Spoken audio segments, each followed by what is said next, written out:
Hello guys, welcome to upside investment. This is Rishabh. So आज video बनाने का motive simple and straight है। मैंने आपको लास्ट टाइम मेटल सेक्टर के ऊपर मैंने बताया था आपको। And first of all thing guys, अगर आप जब ये वीडियो देखोगे आई गेस सुबह होगा। तो इफ़ अगर आप ट्रैवल कर रहे हो, ऑफिस के रश में हो, तो ये वीडियो को कम्प्लीटली अवॉइड कर देना। This video is for the someone जो कि ट्रेडिंग को लेके बहुत ही सीरियस है, बिकॉज ये एक टाइप का करियर है which very few people can dedicate themself. तो अगर आप किसी रश में हो या एंटरटेनमेंट के लिए देख रहे हो तो यू कैन कम्प्लीटली लिव। हाँ, बट आप अगर if you want to become a trader और आप अगर कुछ गुड मनी अर्न करना चाहते हो then you can completely watch this. And nothing is buy sell recommendation. Okay, it's pure for learning. और ये वीडियो मैं खुद के लर्निंग के लिए भी बना रहा हूँ। So let's get straight to the point. Last time मैंने आपसे मेटल सेक्टर के बारे में डिस्कस किया था। ओके, एंड उसमें मैंने आपको बोला था कि the stock which I have on radar is Vedanta और हिंदुस्तान जिंक। ठीक है, एंड मैंने अगले दिन मैंने पोजीशन लिया था हिंदुस्तान जिंक में। मीन्स ये जो कैंडल है, ये कैंडल पे मैंने पोजीशन लिया था। थोड़ा ठीक ठाक पोजीशन था।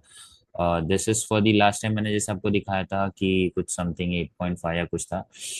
मैं आपको लेकिन हिंदुस्तान जिंक का पोजीशन दिखाता हूँ। पीएनएल में मत जाना गाइस, ये कभी भी ऊपर नीचे होता है। Focus on learning. ओके, मैंने ये हिंदुस्तान जिंक का 505 का कॉल ऑप्शन लिया था। 31,850 क्वांटिटी थी, 15.52 पे था। मीन्स मैंने स्केल अप किया था ये पोजीशन। एंड ये इवेंचुअली मैंने एग्जिट 22.85 पे किया है, बट ये प्रीमियम उस दिन गया था 27 तक। आई गेस 26 27 का हाई बनाया था। At peak I was getting close to around 4 तक आ रहा था, 4 लाख तक। बट इवेंचुअली मैंने 2.3 पे बुक किया एंड मैंने उसके बाद एक और पोजीशन लिया 520 का कॉल ऑप्शन 16.5 पे, जो कि अभी मेरा एट प्रेजेंट करंटली होल्ड है। इसमें मुझे अराउंड 65,000 का लॉस है। लेकिन मैंने इस चीज़ के लिए वीडियो आज नहीं बनाया। ओके, ये तो पास था एंड पास से कुछ लेना देना नहीं है। ओके, आज वीडियो बनाने का मेन रीज़न है कल। कल मार्केट में होगा ये कि मार्केट के सारे फंड मैनेजर्स, मार्केट की सारी मीडिया ब्रोकरेजेस, मार्केट के हर एक बंदे जो भी इंटरेस्टेड है या किसी स्टॉक को ट्रेड करने का सोचेंगे, तो उन सब के रडार पे होगा इटर्नल। क्योंकि इटर्नल, जिनको नहीं मालूम, this is a parent company of Zomato, Blinkit. ठीक है, जो मार्केट को फॉलो करते हैं उन सबको तो मालूम ही है। तो इटर्नल में समथिंग जो मुझे लगता है कि प्ले आउट हो सकता है, लेकिन क्या प्ले आउट हो सकता है मैं आपको पहले समझाता हूँ। ठीक है, let's look at this candle. ठीक है, इटर्नल अब यहाँ देखो 257 के आसपास खुलता है, थोड़ा स्ट्रांगली जाता है 262। एंड यहाँ पे ना, आप अगर आपको याद होगा, अगर किसी ने फॉलो किया है इटर्नल को, यहाँ पे उस दिन रिजल्ट आता है इटर्नल का कि ब्लिंकिट का रेवेन्यू आई गेस 150% से बढ़ा था ईयर ऑन ईयर कंपैरिजन में। एंड जोमेटो सेम डे, अगर आप इसको परसेंटेज वाइज कैलकुलेट करोगे, तो आई गेस ये कुछ सिंगल डे में 7% का हाइक मारता है रिजल्ट आने के बाद। ठीक है, एंड नेक्स्ट डे ये गैप अप खुलता है। ओके, 292 पे क्लोजिंग हुई थी, 272 पे, 292 पे गैप अप खुल के ये जाता है इवेंचुअली 311 तक। तो अगर आप इसका मूवमेंट देखोगे, ठीक है, तो 20% का मूवमेंट है 2 दिन में। ओके, एंड फिर उसके बाद ठीक है, पास में चलते हैं इसके लास्ट 2 क्वार्टर से क्या हो रहा है मैं आपको दिखाने की कोशिश करता हूँ इटर्नल में। एंड देन ये वाला क्वार्टर देखो। ठीक है, इटर्नल का रिजल्ट आता है। ठीक है, इटर्नल कुछ 250 247 248 पे ट्रेड कर रहा था। ठीक है, इटर्नल का रिजल्ट आता है, इटर्नल का शेयर डायरेक्ट 247 से सीधा इंट्राडे लो मारता है अराउंड 228 का। This is 7% fall from the opening. ठीक है, and eventually next day stock आप देखोगे तो यहाँ पे 207 तक जाता है। मतलब ये स्टॉक गिरा कितना, पिछले 2 बार से ऐसा हो रहा है कि ये अपने हाई से गिरा है ऑलमोस्ट 16 17%। ठीक है, तो इससे हमें एक चीज बहुत क्लियरली समझती है कि इटर्नल के रिजल्ट पे सबकी बहुत नजर होती है। ओके, एंड जब भी रिजल्ट आता है तो ये स्टॉक बड़ा मूव देता है। हमको ये 2 साइकिल से समझ रहा है, मतलब इवेंचुअली ये भी होता है, दिस ऑल्सो कैन हैपन कि जहाँ पे कुछ ज्यादा बड़ा मूवमेंट नहीं था। ठीक है, बट अभी इसलिए मैं ऐसा सोच रहा हूँ क्योंकि इटर्नल इस वक्त क्रेजी अप मूव में है, ठीक है। अगर आप देखोगे तो ये अप साइकिल बहुत ही स्ट्रांग है, क्योंकि अगर आप पिछले एक क्वार्टर में प्राइस अराउंड कुछ 200 तक गया था ये शेयर इन अप्रैल, एंड अब ये 350 पे है। That is almost close to 70% return 6 महीने में भी नहीं, 6 महीने में, ठीक है। एंड अब ये शेयर का रिजल्ट है कल, ठीक है। तो कल आई एम एक्सपेक्टिंग कि इसमें शायद किसी भी साइड में बड़ा मूव आना चाहिए। Most probably I am thinking कि शायद इसमें नीचे के साइड डाउनफॉल आएगा, and I can go completely wrong. मैं पूरी तरह से गलत हो सकता हूँ इसमें, ठीक है। तो मैं इसमें पार्टिसिपेट करने का ऐसे सोच रहा हूँ, this is not a buy sell recommendation, मैं कंप्लीटली बोल रहा हूँ, ठीक है। तो इटर्नल में हम मैं मतलब बेसिकली सोच ऐसा रहा हूँ, आई विल टेक इट और not, that's completely different question.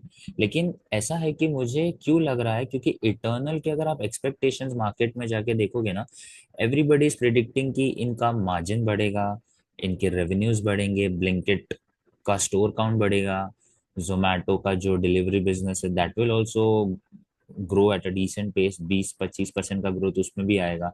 लेकिन यहाँ पे ना पॉजिटिविटी सारी प्राइस्ड इन है। अगर आप ये मूवमेंट देखोगे ऊपर के साइड में, तो सारी positivity is built in, okay. And मुझे ऐसा लगता है कि यहाँ से अगर ये स्टॉक ब्रेकआउट, अगर ब्रेकआउट नहीं है ये बेसिकली ऐसा है कि अगर ये चलता भी है तो आई डोंट थिंक कि ये शायद बहुत ज्यादा चले। मुझे ऐसा है कि यहाँ पे रिस्क रिवॉर्ड ना नीचे के साइड में ज्यादा होगा। एक मेरे को ऐसा, मतलब ये ट्रेंड लाइन आप बोलोगे जबरदस्ती का है, लेकिन एक मेरे को ऐसा अपवर्ड साइड में ट्रेंड लाइन भी दिख रहा है जहाँ पे ये रेजिस्ट करना चाहिए, क्योंकि एक चैनल है ये, ठीक है। तो ये रेजिस्ट करके मेरे को लगता है यहाँ से 330 325 तक का मूवमेंट आ सकता है, ओके।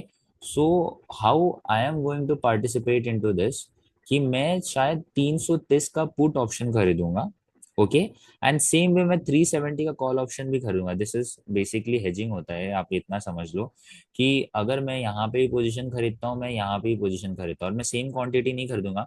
मैं पुट में थोड़े ज्यादा क्वांटिटी परचेस करूंगा, एंड कॉल में लाइटर क्वांटिटी रखूंगा, क्योंकि आई एम एक्सपेक्टिंग कि बेयरिश मार्केट होगा, मतलब जोमैटो या इटर्नल का शेयर गिरेगा। बट 370 में सिर्फ एक सेफर ऑप्शन के लिए बाय करूंगा, क्योंकि eternal is a high growing business guys. अगर आप इसको फंडामेंटली कुछ भी देखो, लोग पीवी ट्रैक करते हैं, मैं वो सब देखता नहीं ज्यादा। लोग पी वगैरह ट्रैक करते हैं, उसमें बहुत एक्सपेंसिव बोलते हैं, बट आई डोंट थिंक, क्योंकि स्ट्रॉन्ग स्टॉक हमेशा स्ट्रॉन्ग ही रहता है, एंड हिस्ट्री हैज टीचन अस। तो अभी देखते हैं कि कल इसमें कैसा प्राइस एक्शन मॉर्निंग में बिल्डअप होता है। मैं इसमें कल पोजीशन लूंगा, and eventually I will explain you कि मैं पोजीशन लेने के बाद करता क्या हूँ।